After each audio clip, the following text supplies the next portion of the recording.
चलिए बच्चों, बात करते हैं क्वेश्चन नंबर 4 के बारे में। क्वेश्चन नंबर 4 में आपको क्या की चीज गिवन है? क्वेश्चन नंबर 4 में आपको दिया गया है, आपके पास एक रोम्बस है। हम गिवन में लिख लेते हैं हमारे पास क्या क्या गिवन है।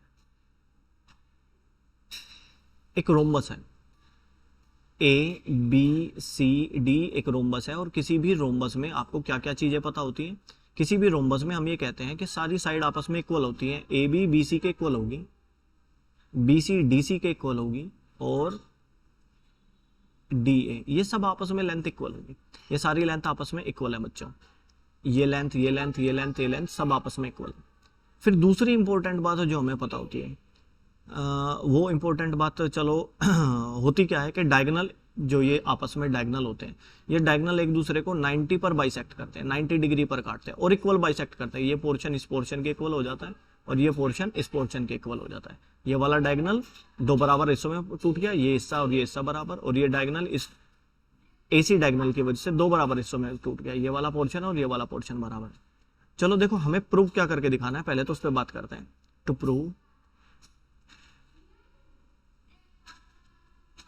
हमें प्रूव करके दिखाना है जो एसी डायगोनल है, ये एंगल ए को दो इक्वल पार्ट्स में डिवाइड कर देता है। ये पार्ट और ये पार्ट इक्वल प्रूव करना है। अगर मैं इसको एंगल 1 और इसको एंगल 2 लिख लेता हूँ, तो मुझे प्रूव करके दिखाना है कि एंगल ए को डायगोनल एसी बराबर पार्ट्स में डिवाइड कर देता है, as well as AC diagonal angle C को भी दो इक्वल पार्ट्स में डिवाइड कर देता है। ये पोर्शन और ये पोर्शन भी मुझे इक्वल बताने, ये पोर्शन और ये पोर्शन भी मुझे इक्वल बताने हैं। तो इस वाले एंगल को मैंने 3 नाम रख लेता हूँ और इस वाले एंगल का मैं 4 नाम रख लेता हूँ। तो इनडायरेक्टली हमें ये बताना है कि angle 1 equals to angle 2 and angle 3 equals to angle 4। ये हमारा टारगेट है, जिसकी वजह से मैं बाद में ये बोल सकता हूँ, अगर 1 और 2 बराबर आ गए तो मैं कह सकता हूँ एसी की वजह से एंगल ए बाइसेक्ट हो गया। अगर 3 और 4 इक्वल आ जाते तो मैं कह दूंगा कि एसी की वजह से एंगल सी दो इक्वल पार्ट्स में डिवाइड हो गया। ठीक है जी, इसका सॉल्यूशन देखते हैं, प्रूफ देखते हैं इसका। इसके प्रूफ पे बात करते हैं। देखिए बच्चों, प्रूफ पे बात करते हैं। एक इंपॉर्टेंट केस पे ध्यान दो।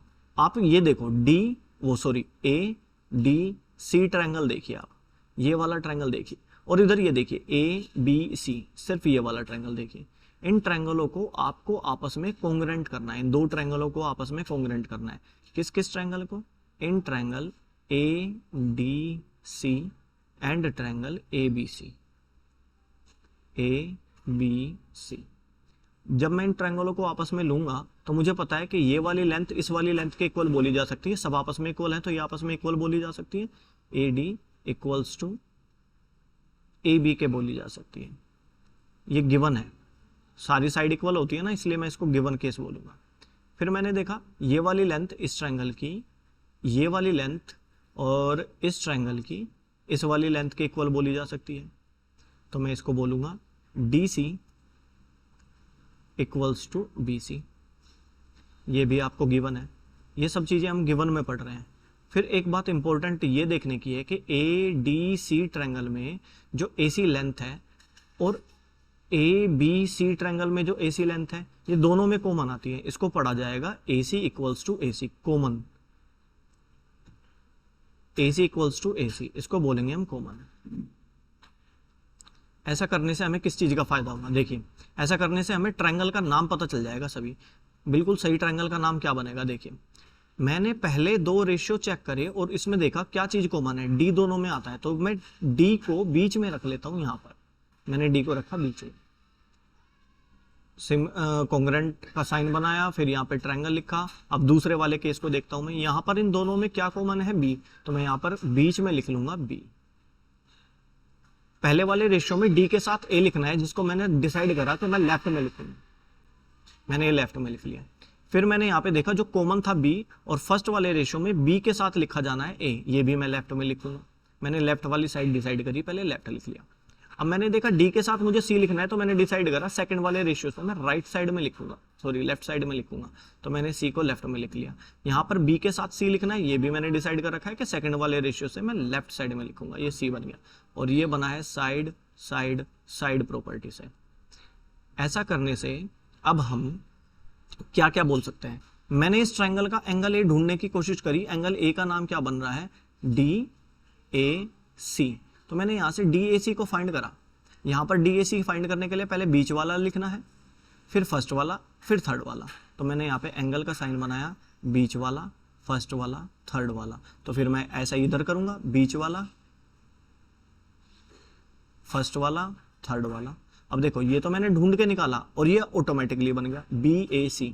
देखो BAC, तो एंगल 1 और एंगल 2 आपस में इक्वल आ गए। यहाँ पे लिख सकता हूं मैं एंगल 1 इक्वल्स टू एंगल 2। और ये जो हमने बात लिखी है मैंने बाई CPCT। CPCT की वजह से मैंने इस वाली कंडीशन को क्रिएट करा है। अब CPCT की वजह से मैंने इस कंडीशन को क्रिएट किया है, तो मैं बोल सकता हूं कि AC bisect angle A। AC ने एंगल A को बाइसेक्ट कर दिया है। फिर ध्यान से देखो, क्योंकि मैंने ये ट्रायंगल आपस में कॉन्ग्रुएंट तो कर दिए हैं, तो मैं एंगल 3 का नाम पढ़ने की कोशिश करता हूं। एंगल 3 का नाम पढ़ा जाएगा DCA। अब ढूंढो DCA को। फर्स्ट ट्रायंगल में मैं एंगल ढूंढ रहा हूं, D सेकंड वाला, फिर थर्ड वाला, फिर फर्स्ट वाला, DCA ऐसे पढ़ेंगे हम, DCA सेकंड थर्ड फर्स्ट। यहां पे लिखूंगा मैं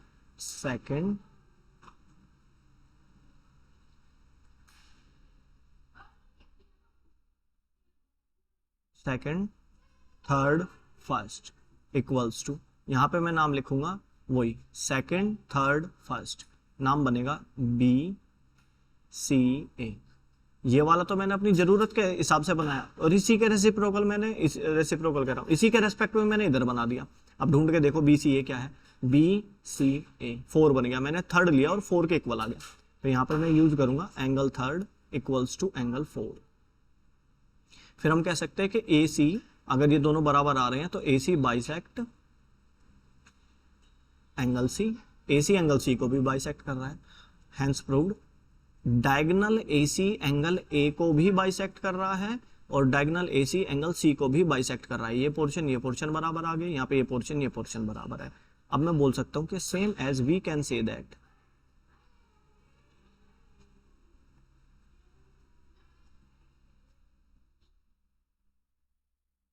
इसी तरीके से हम बोल सकते हैं diagonal BD bisect angle D and angle B। फिर तो इसी प्रॉपर्टी का यूज करके मैं ये भी बोल सकता हूं, तो फिर तो ये वाला डायगोनल भी एंगल D को 2 इक्वल पार्ट्स में डिवाइड कर रहा होगा और एंगल B को भी 2 इक्वल पार्ट्स में डिवाइड कर रहा होगा, इसी प्रॉपर्टी का यूज करते हुए। यानी कि इस ट्रायंगल को और इस ट्रायंगल को हम आपस में कॉन्ग्रुएंट करके ऐसा बोल सकते हैं, ये इसके इक्वल, ये इसके इक्वल। तो डायगोनल BD एंगल D और B को भी बाइसेक्ट कर रहा है। ये आपका हो गया जी प्रूफ। आई थिंक आपको ये अच्छे से समझ में आया होगा। चलिए बच्चों, मिलते हैं किसी नेक्स्ट वीडियो में किसी नेक्स्ट क्वेश्चन के साथ। तब तक के लिए बाय बाय।